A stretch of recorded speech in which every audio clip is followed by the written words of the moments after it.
have to wait from 3:30 to 4. My God, anong gagawin natin? Ay, Diyos ko po.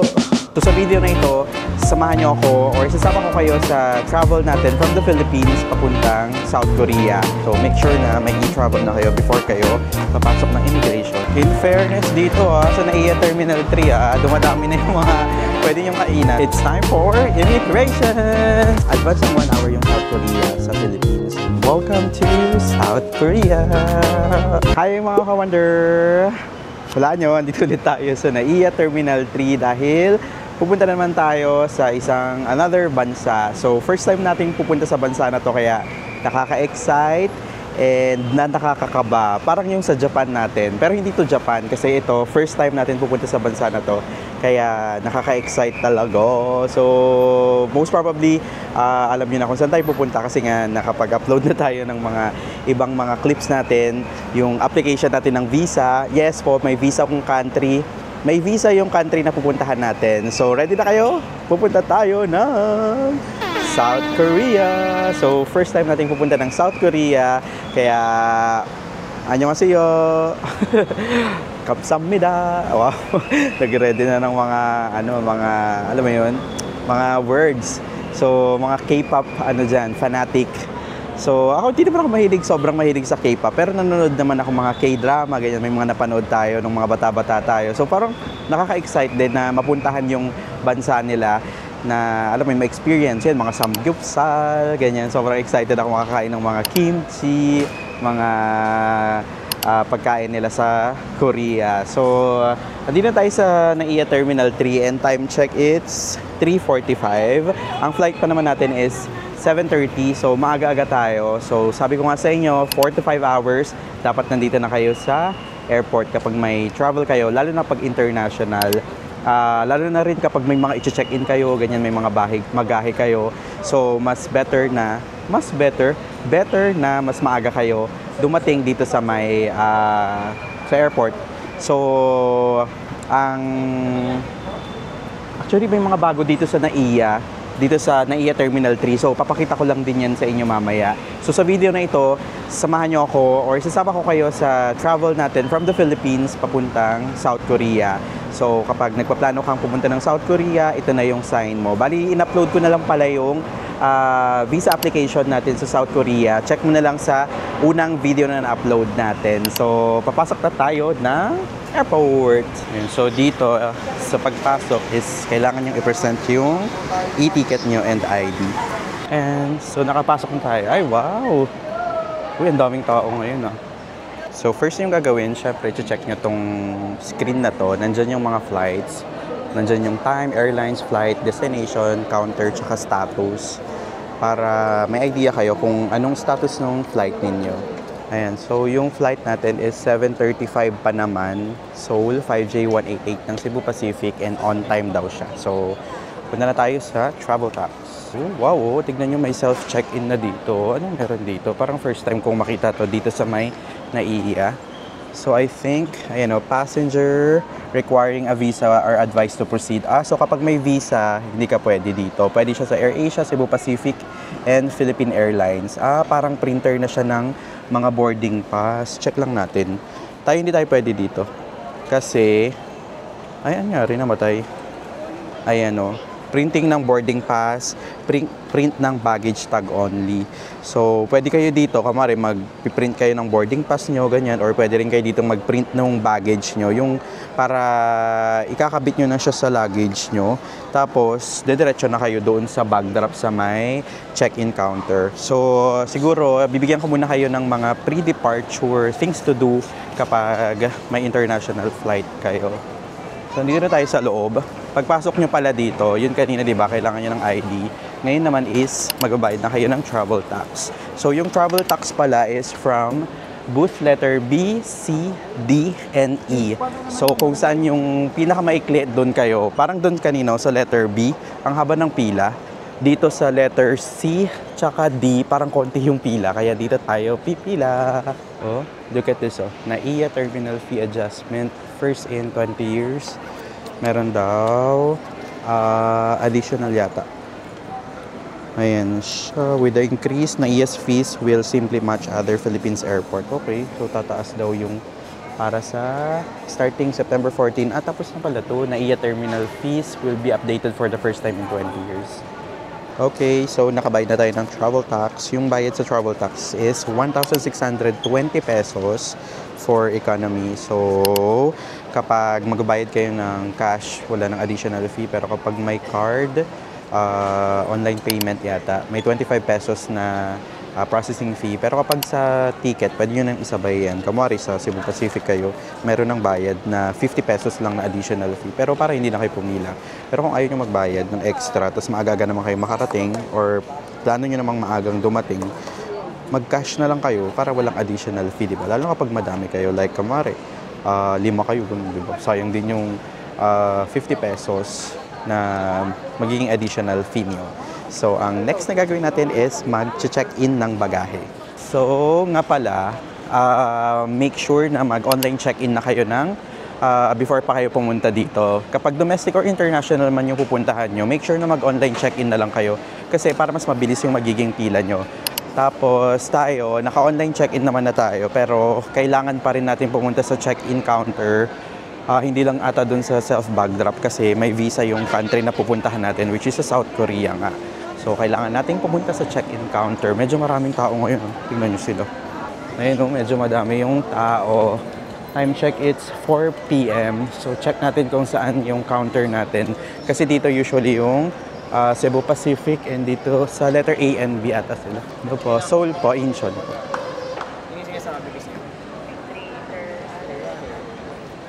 Ayan, sa bag drop. Dito naman sa pila sa Cebu Pacific, parang konti naman yung tao. Doon sa kanina, medyo madami. Sa may Air Asia yata yun, or doon pa sa kabila. So, dyan yung kapag meron na kayong tag yata yung, yung maleta nyo, pwede na kayong mag-self bag drop. Parang bago din yan, no? Ang galing. At least may ganyan na dito sa Philippines. Pero dito tayo sa mano-mano kasi kailangan nilang i-verify yung ating visa. Okay, so may boarding pass na tayo. That was so quick. So ngayon naman is, dapat diretso na tayo ng immigration. Pero nakalimutan kong gumawa ng e-travel. So make sure na may e-travel na kayo before kayo papasok ng immigration kasi kakailanganin nila yon. So punta lang kayo sa eGov. Punta lang kayo sa website na to. Oh my gosh. Medyo marami atang tao. Ayun o. Daming pila. Ayun o. So, may bago ulit kasi dito sa may immigration area. So, meron na silang e-gates, tapos may manual na. Though, manual lang yun yung parang sa IDs lang, ganyan. Hindi talaga siya sa immigration talaga na e-gates talaga. So, i-check lang yung mismong boarding pass nyo and yung passport nyo. Hindi talaga siya sa immigration. So, ngayon is gagawa na muna tayo ng e-travel natin. So, 72 hours before your flight, dapat meron na po kayong e-travel. Bago tayo gumawa ng e-travel, ikot-ikot muna tayo dito sa NAIA Terminal 3 kasi balita ko ang daming mga bago dito. So, nandito pa rin ako sa floor nung tawag ito, pinag-check-inan. So, nandito ako sa may OFW lounge, pero hindi tayo OFW, so hindi tayo pwede dyan. Pero, ang galing meron na silang parang para sa mga OFW, which is okay din naman. So, maghanap din tayo ng kakainan natin kasi hindi pa tayo nagla-lunch. So, late lunch na to. Pakita ko kasi may mga food hall na rin sila dito. Tignan nyo to. So, nasa 3rd floor tayo, which is the departure. So, pupunta tayo ng 4th floor, which is the food hall. So, dyan din yung Runway Manila Footbridge para dun sa papunta sa mga hotels or yung mga malls na pwede nyong puntahan kapag nandito kayo sa may NAIA Terminal 3. So, may food hall din sa 2nd level, oh. Check nga natin kung ano yung okay. So, nasa 3rd floor tayo and punta tayo sa taas. Ooh. Ayan, so nasa 4th floor na tayo. Andito tayo sa may yung Runway Manila Footbridge. Ayan o, link to the Newport na World Resort. So ito rin yung mga hotels na nandito Pwede kayo magstay dyan. Marriott Hotel Manila, Hotel Okura, Sheraton, Hilton, Holiday Inn. Para sa footbridge na yan. Para hindi na kayo dadaan sa baba. So ito yung mga kainan dito. Penya, Rocks, Actually, ito yung mga old na yata eh. Yung bago is nandun sa may second floor. Check natin. Ayan o, dyan yung check-in counter or yung departure area. So, nasa second floor talaga yung maraming food hall, which is yung bago dito sa may NAIA Terminal 3. Okay, so andito na tayo sa second floor. So, meron ditong Paris Baguette. Merong ito mga bago to, Chili's, Nanyang. Wow, ang dami ng mga restaurants dito sa may third floor. Dito sa may NAIA Terminal 3 meron na ring Watami. Dito mag-open din yung Modern Shanghai. And may Angel's Pizza na din. At ang dami pa yata doon. May Bread Talk na rin doon. Oh! In fairness dito sa NAIA Terminal 3 dumadami na yung mga pwede yung kainan. So pag may mga kamare, hihintayin kayo, pati yung mga kahit wala kayong flight pwede kayong kumain dito kasi hindi naman to kailangan na may ticket kayo. So doon may Popeyes. So anong meron dito? Oh, mas marami pa dito. Wow, para na siyang mall. Itong NAIA Terminal 3, grabe. Dito L4 Chicks. Ayan o. L4 Chicks. Tapos nandito banda yung Shuttle's Best Coffee. Tapos yung KFC andito din sa area na to. Ito Banapol. Tapos more pa yung gagawin nila dyan. Chowking yata to. Grabe, ang dami ng mga bago dito sa NAIA Terminal 3. Hi Kawader! So, late lunch muna tayo dito sa may Shuttle's Best. Order ako nung skillets nila. Favorite ko to dito eh. This is 275 pesos. Tapos may matcha tayo. This is 180. So, total is 475. So, kasi kapag pumasok na ako sa immigration, yung mga kakainan dun sa loob, medyo limited na, tapos medyo mas mahal na. Kaya dito na ako kumain, dito sa may bagong food hall. Kasi nga, para matry din natin yung mga kainan dito. So, kainan muna tayo bago tayo pumasok. So, time check, it's 4:30. Ang boarding time natin is 6:50. So, may 2 hours pa naman tayo. So, kaya pa to. Gagawa ko ng e-travel and gagawa rin ako nung arrival card for Korea. Hi Wonder! So tapos na tayong kumain. Grabe, naubos ko. Gutom na gutom yarn. So ongoing akong paggawa ng e-travel and yung e-arrival card para sa South Korea. Yung e-travel nagawa ko na yon. Bali ito yung website kung saan nyo gagawin yon. So normally ilalagay nyo lang yung mga details like yung passport details. Pero pag may nakasave naman na kayo, kailangan nyo lang mag-sign in tapos mabilis na lang siyang gawin. Tapos make sure na ma-generate nyo yung QR code. Tapos make sure pala na libre lang lahat ng mga ganito, yung e-travel sa Philippines, e-travel sa Korea, or saan mang bansa na pupuntahan nyo. Kasi may kilala ko, yung kaibigan ko, na-scam sila sa e-travel arrival card nila pagdating sa Taiwan. So meron silang sinign upan or finill outan na nagbayad sila ng 3,500 per person. Itatlo sila. So more than 10,000 yung nagastos nila, tapos na-scam sila. Tapos yung CC pa is, yung credit card na ginamit is pinablock pa. So alam mo yun, sobrang hassle. So make sure na i-check nyo talaga yung website na pag-fill outan nyo. Kasi syempre, i-fill out nyo din yung details nyo, mga passport nyo, ganyan. Kaya take note na wala pong bayad yung pag-fill out ng mga ganitong e-travel or mga e-arrival cards. So ngayon, ongoing yung sa may Korea arrival card natin. So ito yun naman yung website kapag sa South Korea arrival card. Ito, lalagay ko dyan para hindi na rin kayo mas-scam. So make sure na meron kayong 3 days before your flight, 72 hours before your flight, pwede nyo na nang gawin to. Tapos, kailangan nyo ng passport, picture ng passport, i-upload nyo. Ayan medyo nagbabag siya. Kanina pa to parang in-upload ko yung passport ko. Tapos, ganyan lang siya, umiikot lang siya. Siguro mga 3 minutes na siya na ganyan. So, hintayin ko lang. Update ko kayo later. Pero kwentuhan ko lang kayo mga other things na kailangan nyong i-prepare like yung travel insurance. Make sure na may travel insurance kayo, mag-avail kayo. Hindi siya required sa immigration pero I highly suggest na mag-acquire kayo or kumuha kayo kasi para sa alam mo yun, peace of mind. Tas alam mo, hindi mo alam talaga kasi yung mangyayari kapag nagta-travel ka. So, pwede nyo i-avail yan dito sa Klook. Search nyo lang Travel Joy Insurance.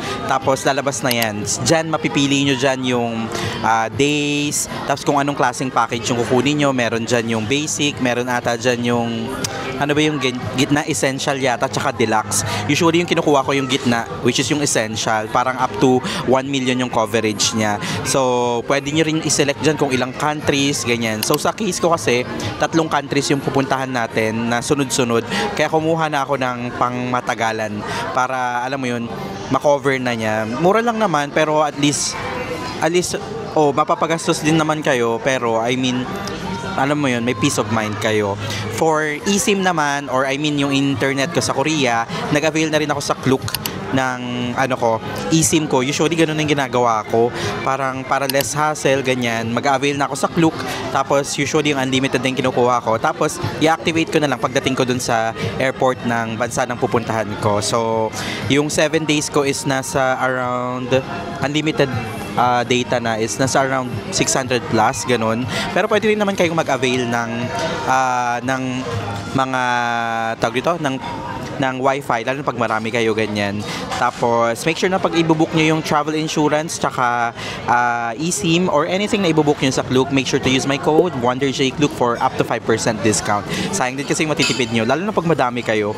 Hindi lang yan sa mga eSIM, pwede rin sa airport transfer, mga hotels, ganyan, mga activities na ibubook nyo sa Klook, or anything na ibubook nyo sa Klook. Tapos, kapag hotels naman sa Agoda, pwede nyo rin i-avail yung 10% discount ko. Sayang din kasi, punta lang kayo sa Agoda app, tapos punta kayo sa promos, tapos redeem yung code ko, that is WonderJAgoda, all capital letters, tapos makaka-discount kayo ng 10% off. Bali yung hotel ko kasi sa Korea, binook ko sa Agoda, tapos ang laki ng discount, grabe, 10%. So, i-redeem nyo na yun, sayang din kasi yung matitipid nyo. So, update lang, di pa rin siya tapos. Ano kaya nangyayari dito? Baka may inang internet. Nakadata na nga ako eh. So, hintayin ko lang to, tapos time check tayo, it's 5 p.m. 6:15 boarding natin. Pero dadanpat kasi tayo ng immigration and yung inspection ng mga bags. So, aabot pa naman tayo kasi parang siguro most probably mga 1.5 hour. So, kanina chinek ko mga kalahati naman yung pila. So, sabihin mo mga 1 hour yon. So, pwede pa din. Okay, so it's time for immigration. So, update ko kayo later kasi bawal nang mag-video doon.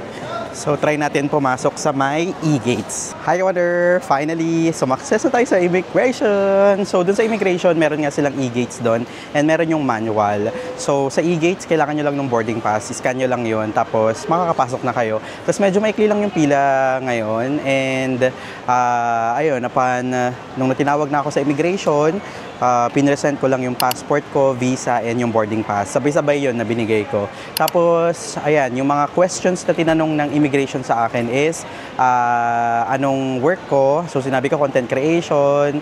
Ayun, yun lang naman, wala nang iba. Kasi siguro dahil din lagi rin ako nagta-travel, kaya siguro may proof of, alam mo yun, babalik ka sa Pilipinas na parang lagi ka rin nagta-travel. Yung travel history din siguro is important din talaga. Pero yung mga normal na tinatanong kapag pupunta kayo or lalabas kayo ng bansa, pagdadaan kayo ng immigration is una, syempre, saan pupunta. Pangalawa is ano yung work para lang ma-prove nila kung ano yung, alam mo yun, yung proof of income na kaya mong masustain yung travel mo, or kapag may sponsor ka, dapat meron kang proof. Kung anong work mo pala kapag sa government ka, make sure na may travel authority kayo na ipipresent. Kasi kapag government employee ka, yan yung lagi nilang hinahanap. Pag wala yan, normally, i-offload nila kayo. Tapos, kapag private naman is usually COE, ID, ganyan. Para lang masabi nila na, ayun mo yun, may work talaga kayo sa Pilipinas. Tapos, usually, ilang days. Tapos, yung mga iba pang mga details like yung itinerary, ganyan, mga hotel, yan. Alamin nyo na lang para alam mo yun, may peace of mind kayo. Mas better kung alam mo yun, grupo kayo, like family, ganyan, mas madali kayo makakalabas. Kasi nga, talagang proof na babalik talaga kayo kasi as a group talaga siya.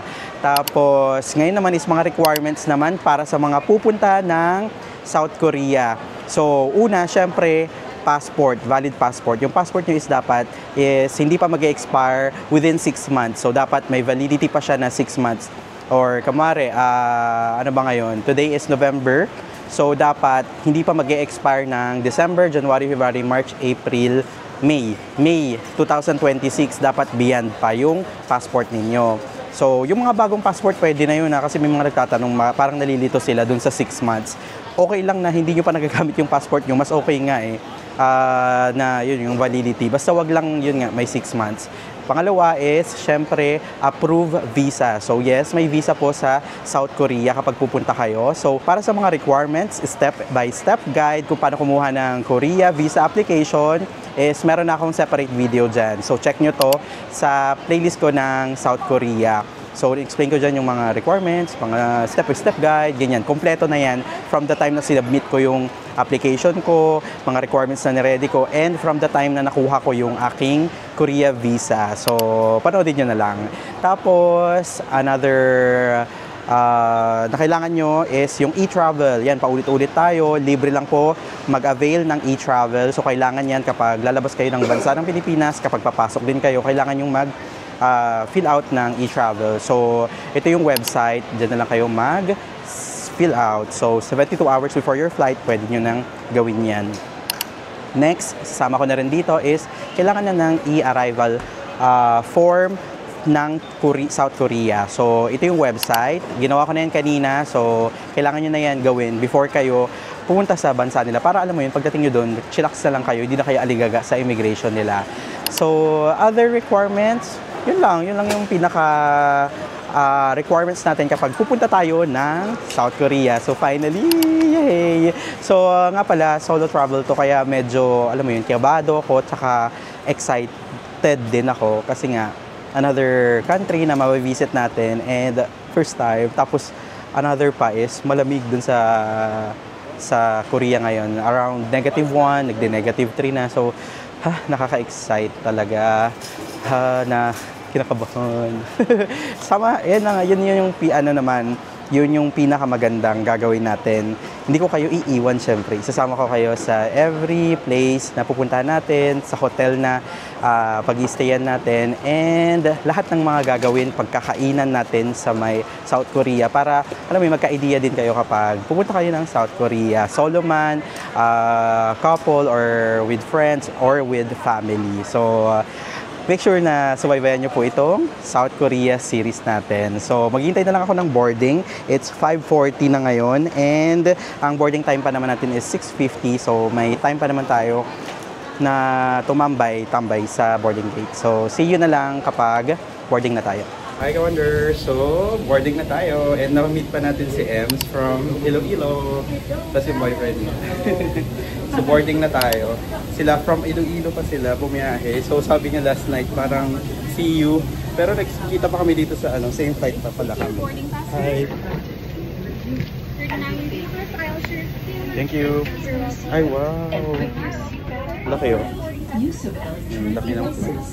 Laki ng airplane natin.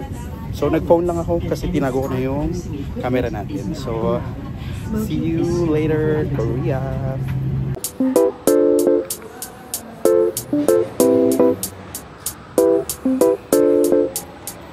Welcome to South Korea! Yee! After 3.5 hours, ayan, nakarating na tayo dito sa may Terminal 1 ng Incheon International Airport dito sa may South Korea. Thank you, Lord. Yung flight naman natin, nakatulog naman ako kanina. So, okay din.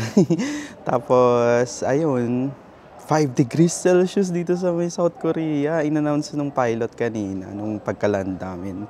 So, grabe na lang. Mamaya magpapalit tayo ng jacket kasi manipis lang to, naka-windbreaker lang ako. Pang airport lang talaga. I mean, pang airplane lang. So, paglabas talaga, sobrang lamig. Magiging hotdog ka talaga. So, good luck! So, sa mga pupunta sa Korea, ayun to na, itong mga panahon na to, November, December, January, February, yan, malamig na.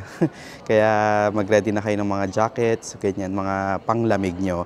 Anyway, pagdating dito sa may, dito sa paglapag natin, paglabas natin yung airplane, nag-login kaagad ako kasi yung, hindi ko pa nagawa, yung e-arrival form ng tag ito ng South Korea. Kailangan kasi yun. So, kumunik lang ako sa Wi-Fi and ayun, nag-sign in lang ako. So, kailangan nyo dun nung yung passport, yung mga passport details, tapos yung visa number, kailangan nyo din. Tapos kung saan kayo mag-stay dito na area, tapos sa-submit nyo lang. Tapos, ayun, dumire-diretso lang ako, follow the line lang, tapos makakarating na kayo dito. So, maghihintay lang ako ng train Kasi ito, papapunta to dun sa may immigration area and dun sa baggage claim. Tapos nasa baggage claim, number 7 yata yung ano natin, yung ating mga bags. So, ayun, update ko kayo later about sa immigration, yung pagdadaanan natin, and yung mga travel essentials na kailangan natin dito like yung internet, money, and paano nga ba tayo pupunta sa pag-i-stayan natin dito sa may Seoul, Korea. So, update ko kayo later. Ito yung itsura ng train. Dumating na siya after mga 2 minutes lang na nagsasalita tayo. Ayun, haba na ng pila. Bali yung first batch is hindi ko na naabutan. Second batch na to ng train. Every 5 minutes siya dumadating. Ayun, no? May pang senior, pero dito tayo kasi hindi naman tayo senior. Hi, Wonder! So, nakalabas na tayo ng arrivals dito sa may Incheon. So, una natin gagawin is the bus tickets. Kasi nagkakaubusan yan. So, check natin. English. So, late na kasi, kaya late night bus na lang yung makukuha natin. Ayan, purchase ticket, destination, tapos Seoul. Hanapin natin yung Seoul Station. Seoul Station, nahanap nyo ba? Seoul Station. Ayun, Seoul Station. Seoul Station. Oh my gosh. Ayun, no, ubos na. 3:45 na lang yung natitira. Na express. Imagine mo, 1:23 pa lang. So 3:45 pa yung next. Pero may nag-a-assist ng airport limousine daw. Hindi ko alam kung susunod ako. Yun yung problema kapag dumating kayo ng late night, nagkakaubusan talaga. So, ang gagawin ko muna ngayon is mag-withdraw na lang muna ako ng pera. Pero limited na rin talaga yung uuwi, di ba?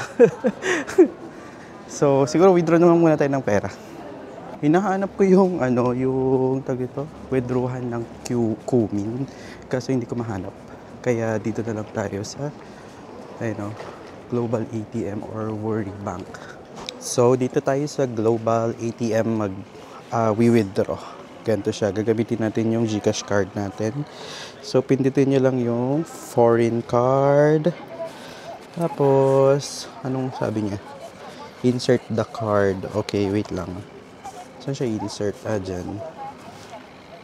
GCash card yung gagamitin natin. So, this one, GCash card. Pasok na natin siya dyan. Tapos, ayan, foreign card. Bali, doon nyo pala, foreign card.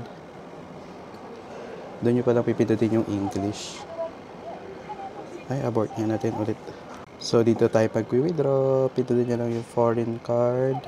Tapos, insert the card. So, GCash card yung gagamitin natin. Tapos, continue. Reading the card. Ayan, cash withdrawal, Visa yung natin. So, Visa yung pipindutin nyo.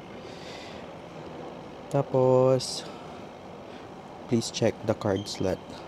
Please press amount of 50,000 won units. Kung ilan yung i-withdraw. So, maximum is 300,000 won or mga times 40, 4, 8, 12. Siguro mga 4,000. 4,000. Wow, ito na yung ating Korean won. Tapos ko na resibo. Hi, Wonder! So, update lang. Nag-iisip ako kung kukunin ko yung 3:45 na schedule. Kasi yung schedule ng late night bus dito is 1:40. Tapos ang next na 3:45 na. Ang oras pa lang is 1:40. So, maghihintay ka ng almost 2 hours. Pero super limited na lang yun, parang 3 na lang yata. Kinuha pa nung 2 kanina. So, isa na lang, di ba? So, yun yung problem talaga kapag dumating kayo ng Incheon International Airport ng super late na. Parang ganito yung flight nyo from Manila. Nadadating kayo dito ng mga alauna, ganyan. Siyempre, may mga process pa sa may immigration, ganyan. Kaya, yun lang. Yun yung pinakaunahin nyo. Sana, para pakakuha sana kayo ng 140 para makadating kayo agad sa Seoul.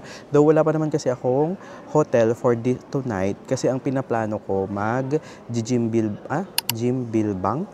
Ano ba yung iba yung naiisip mo ha? Ano ba yung pangalan niya? Jimbilbang. Tama naman, di ba? Para siyang rest house or mga parang public bathhouse sauna nila dito sa Korea na pwede kayong mag-overnight. So, kasi nasasayangan ako kapag nag-book ako ng hotel for tonight, mag-check out na ng 12. So, parang sayang yung magiging hotel. So, yun yung pinaplano ko. So, mamaya, iniisip ko ba kung anong gagawin ko. Pero, ikikwento ko na lang muna kung anong mga na-experience natin dito sa may airport ng Incheon. So pagdating natin kanina is medyo mahaba-haba kasi nga magte-train pa. Tapos immigration na. Make sure na meron na kayong arrival form. So para hindi na kayo maglilista. Though dito meron naman silang card na pwede nyo fill outan dyan. Lista nyo dyan yung mga details nyo. Pero I suggest gawin nyo na siya kasi pwede naman siya online para diretso na kayo sa immigration. Tapos sa immigration, bigay nyo lang yung passport, boarding pass, tsaka yung visa ninyo. Tapos yun, mabilis lang naman. Tapos yun, paglabas nyo, ito na yun, arrivals na nila. Tapos ang ginawa ko na is, nag-withdraw na ako ng pera. So sa withdrawal ng pera, meron sila dito yung global, meron din yung Kumi, parang ganun siya. Tapos, na-check ko yun sa sa TikTok. Yung pinakamababa daw na palitan, yung transaction, na may transaction fee is yung 365 corner. Kaso hindi ko siya mahanap. Ay, joke. Mali pala. Ang may pinakamababa talagang palitan is yung Kookmin Bank. Kaso yung katabi niya yung pinag-withdraw natin. Kaso hindi gumagana. So doon ako sa katabi niya, which is the global.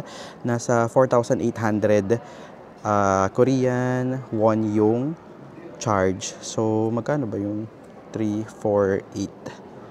48. Ayan, nasa 100. 192 yung charge niya.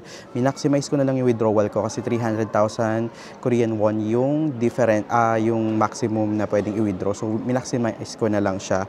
Nasa may 12,000 yung yung 300 won.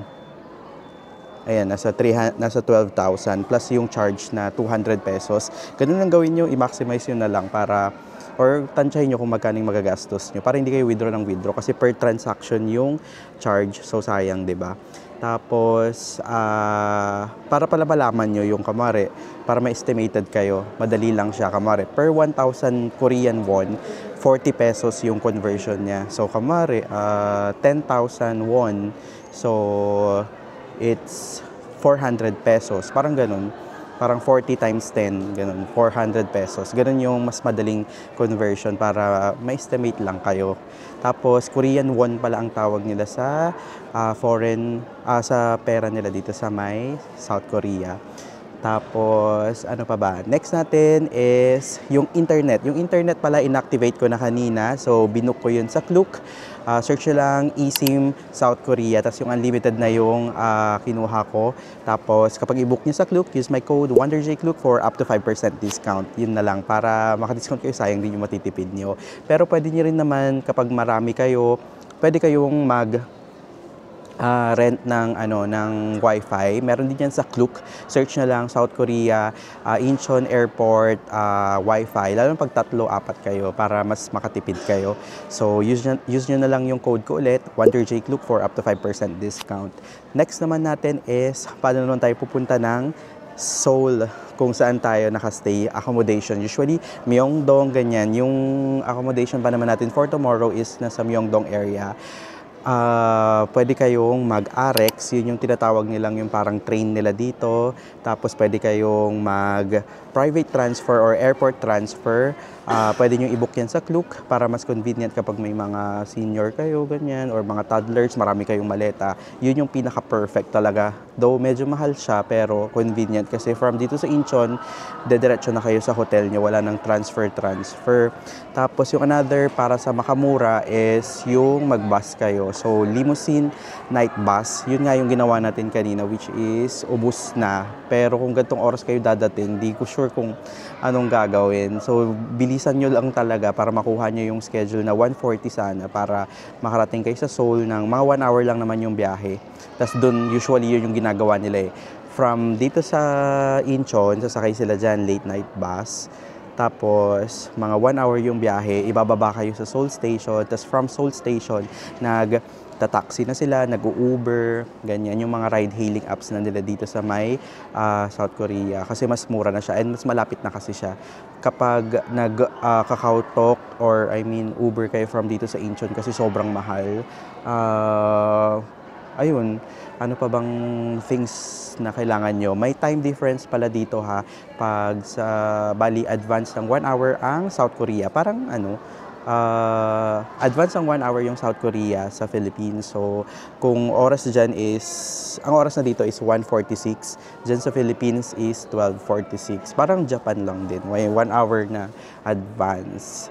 Tapos, ano pa bang kailangan nyong malaman? So, kapag nalobat pala kayo, dito sa arrivals nila is meron silang mga upuan, tapos may mga chargean sila dyan. Ayun charging port yan. Yung nakikita nyo, nag-charge si kuya.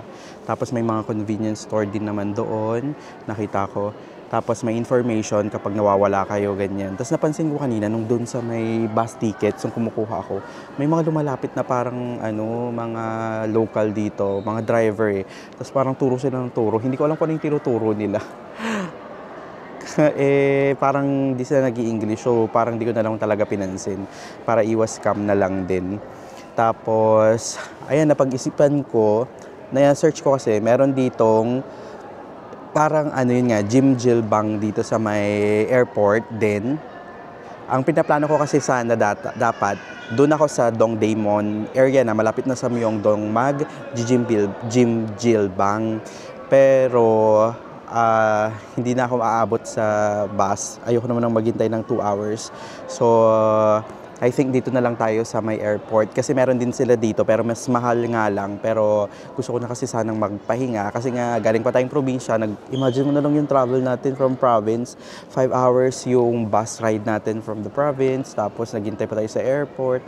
Tapos biyahe pa natin ngayon. Grabe, it's a very long day na for me. Pero kapag siguro pag kayo, pwede rin naman kayo mag-decide na, mag-hotel na malapit dito. Tapos, dito sa may, sa airport. Tapos, kinabukasan na kayo mag-transfer. Kasi mas magiging, the best yun. Parang dito na kayo, malapit sa Incheon, kayo mag-book ng hotel nyo muna sa first night. Lalo na pag ganito yung oras ng travel ninyo. Para mas makapagpahinga kayo. So, ako hindi ako nakabook ng hotel. So, yun na lang yung pinaka-option ko. So ngayon naman is bibili tayo ng T-Money. Yung T-Money is yun yung parang beep card nila. Yun yung itatap nyo sa bus, sa mga, I think pwede rin siya sa convenience store, sa mga train, pambayad nyo. Parang beep card nga talaga siya. So dito lang siya sa may convenience store din mabibili or pwede nyo i-book sa Klook din. T-Money, search nyo. Kaso, kailangan maaga kayo makarating hanggang 9 PM lang yung claiming kasi. So, dito tayo bibili. Ayan. Nice to see you. Oh, ito na mga product ng Korea. Ay, meron din sila Kaso, ang laki naman nito, 3XL. Yung nabibili natin sa Japan. Tapos, ito na yung mga sikat nilang mga drink. Ano kayo masarap dito? Green. Ayan, 181. Ano kayo masarap? Ito, nasa ilalim. Ito, ang laki ng Yakult. Parang Yakult siya. Try natin. 1,800. So, mga 40 yung isa. Mga 80 pesos. Isa. Ayan, so bumili na tayo ng T-Money. So, this one is, magkano ba to? 6,000 won. Ayan, 6,000 won siya. So, mga times 40, 6, 12, 18, 24. Mga 240 pesos yung card na ganito. So, this is, T-Money Travel Card Plus. Ayan, pay anywhere, use as T-Money. Ayun kito, may mga pa siya. May iba't ibang design pa. May mga stickers siya sa likod. Tapos pinalagyan ko na ng 20,000 won na pamasahe para pwede natin siyang itap-tap, di ba? Diretso ka na makakasakay ng train. Yay, thank you. Tapos, ayan, bumili rin tayo nito. Para siyang Yakult. So, this is 1,800 won. So, mga, kano ba yun? 80? Yan, 80 pesos. So, yun na, decided na ako. Pupunta na lang ako dun sa Spa on Air na Jimbilbang para makapagpahinga na tayo. Okay, so nagtanong ako dun sa information, papunta dun sa Spa on Air or yung parang ano na nga nila dito, Jimbilbang nila. Nasa door 3 daw and baba daw tayo. Sana ano tayo kaagad kasi nakita ko sa vlog, medyo maghihintay ka talaga daw. Pero sana tayo na. Yun na yata siya. Ayan, Spa on Air. Wala, parang may mga naghihintay sa labas. Sana maka-avail tayo. Ayan, nakasulat. We are full now. Paktay kadihatong. Only shower available. You have to wait from 3:30 to 4. My God. Anong gagawin natin? Ay, Diyos ko po. Puno din. Ano itong gagawin natin? So, 3:30 pa daw pakakapasok. Tapos may mga naghihintay pa dun sa labas. Hindi ko na rin alam. Diyos ko po. Ang hirap ng ganito, yung late night. Ang hirap ng ganito, yung late night arrival dito sa may Incheon International Airport. Grabe. Masusubok yung ano nyo, decision making nyo kung anong gagawin. Hey, I wonder, so, chinek ko yung dun sa, sa may bus tickets. Wala na rin yung 3:45. So, 4:40 na yung pinakamaaga. Ay, hindi ko alam kung anong gagawin ko talaga. Kung matutulog na lang ako dito, tapos hintayin ko na lang. Yung RX, yung pinakamaaga is nasa 5:23. 2 a.m. pa lang. Parang 2:30 pa lang. So, good luck talaga. Hindi ko alam, makihiga na lang ako sa mga ganito, yung benches na ganyan. Marami naman mga natutulog. So, mga naghihintay din siguro itong mga to. Or baka, hindi ko alam. So, siguro, update ko na lang kayo sa next na vlog. So, dito na lang natin i-end muna to kasi sobrang haba na ng naging araw natin. So, sana nag-enjoy ka sa video na to. And kung may mga questions, suggestions ka, or mga recommendations ka na pwede natin gawin dito sa South Korea, just comment down below. This is Wonder J. Follow for more travel tips. Ingat po sa mga travel nyo.